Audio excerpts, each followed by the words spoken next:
Delta மாவட்டங்கள்லையும் தென் மாவட்டங்கள்லையும் பல பகுதிகளில் 10 centimetre 5 centimetre 20 centimetre கிட்ட மழை வந்து பதிவாகிட்டு இருக்கு.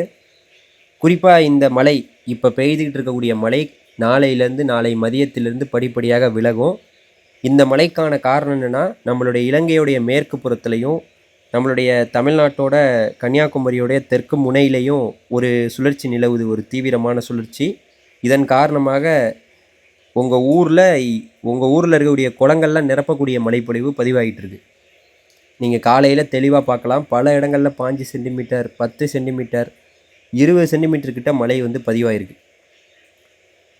குறிப்பாக இப்போ வந்து நமக்கு சென்னியார் புயல் உருவாக போகுது. அது எப்படி உருவாக போகுது அப்படின்னு கேட்டிங்கன்னா, அதாவது 3 சுழற்சிகள் ஒன்றிணைந்த சுழற்சியாக மாறப்போகுது. நம்மளுடைய ஐரோப்பிய மாடல் வந்து இலங்கையிலேயே ஒரு புயல் உருவாகுவது போல காமிக்குது. இருந்தாலும் அமெரிக்கா மாடல் காட்டக்கூடிய செய்தி உறுதியாகும். ஏன்னா ஐரோப்பிய மாடல் அதாவது அது மாற்றத்துக்கு உட்பட்டது, உடனடியாக மாறும். அதனால் அமெரிக்கா மாடல் படி பார்க்கும்போது நமக்கு 3 சுழற்சி, ஒன்று இலங்கைக்கு மேற்கு புறத்துலையும் ஒன்று இலங்கைக்கு கிழக்கு புறத்துலையும் உருவாக போகுது. இது எல்லாமே ஒன்றிணைந்த சுழற்சியாக மாறப்போகுது.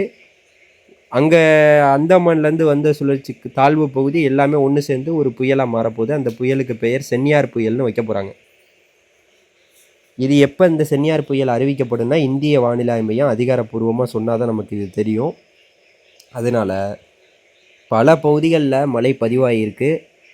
இது நாளைக்கு மதியானத்துலேருந்து படிப்படியாக விலகும். காரணம் என்னென்னா, இப்போ இந்த இலங்கைக்கு மேற்கு புறத்துலையும் கன்னியாகுமரிக்கு தெற்கு முனையிலே நீடிக்கக்கூடிய இந்த சுழற்சி படிப்படியாக தெற்கு நோக்கி நகர்ந்து பிறகு இலங்கைக்கு தெற்கு புறமாகவே சற்று கிழக்கு நோக்கி நகரத் தொடங்கும்.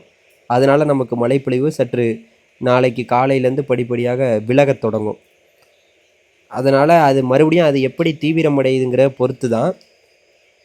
இப்போ வந்து பார்த்திங்கன்னா, இலங்கைக்கு மேற்கு புறத்தில் நீடிக்கக்கூடிய சுழற்சி காரணமாக தான் நமக்கு மழை. அது சற்று தெற்கு நோக்கி நகர்ந்து அப்புறம் வந்து கிழக்கு நோக்கி நகரப்போகுது.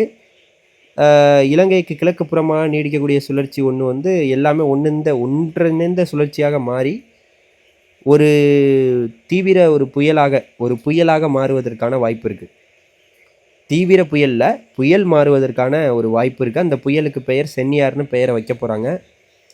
அந்த புயல் தமிழ்நாட்டுக்கு வருமா, இல்லை அது வந்து வடக்கு நோக்கி போகுமா அப்படிங்கிறது இப்போ வரைக்கும் கேள்விக்குறியாக தான் இருக்குது.